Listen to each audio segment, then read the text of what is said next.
করেন আমগো গ্রামে এবং বাংলাদেশে যদি কোনো লোক ফিফার থেকে লাল কার্ড খায় দর্শক হিসাবে সামনে তুমি খেলা দিতে পারবো না, সামনে খেলা 12 তারিখ তো তুমি খেলা উনি খাইতে পারে এখন 12 তারিখ যদি তুমি খেলা হয়ে যায় তোরা কি করবি? তোরা গোল দেওয়ার লাগে ফেমাস হওয়ার লাগে গোলের লাল কার্ড দিবি, যা দে গোল।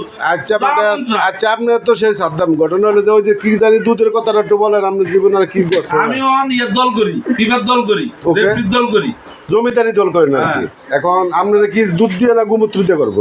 বুঝি না আমরা শুদ্ধ যাক আপনি তাহলে গোমূত্র দিয়ে করবেন যেহেতু সালু জানেন তুই ফিফা যে দল করো সেই দলে ঢুকবো জামুন জামুন যেটা ভালো লাগে বিনিময় কিন্তু আপনি নিজে খাইয়া দল গোমূত্র করবো হ্যাঁ আর না করবে তো ফিফা যদি গোমূত্র দিয়ে দেয় আচ্ছা আচ্ছা তবে আমি যেটা বুঝলাম যদি সিস্টেমের হইতো দর্শকেরা বাংলাদেশে কোনো লাল কার্ড দিব এরকম যদি খেলা থাকে তাহলে সামনের গলিতে গলির লাল সাপোর্টার তো পাগল হয়ে গেছে হ্যাঁ হ্যাঁ তাদেরকে পাবলোর এখন নিবে না যে তারা কথাবার্তা বলে তার কালারটা কি কার্ড জানি তাদের লাল কালার।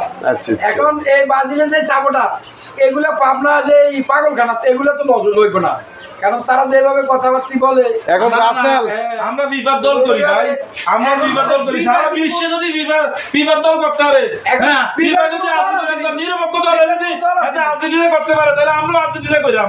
ব্রাজিলের যে সাপোর্টার আছে তাদের মাথা এখন উঠবে হয়ে গেছে। মানছি আমরা তো মানছি। তারা এখন পাগলের বড়ি খাওয়াইলে আরো সাথে বেশি, মানুষের পাগলের বড়ি খাওয়াইলে কমে, তারা এখন আরো উজ্জ্বল বেশি।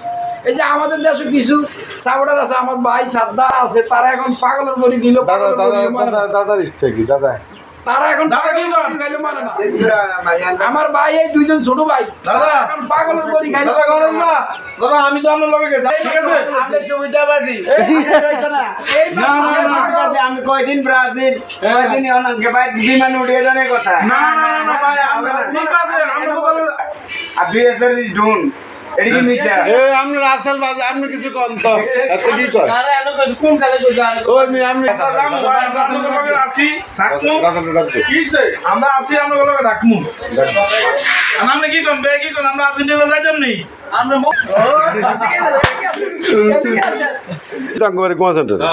কুয়া সেন্টারে যেহেতু কাপ নেব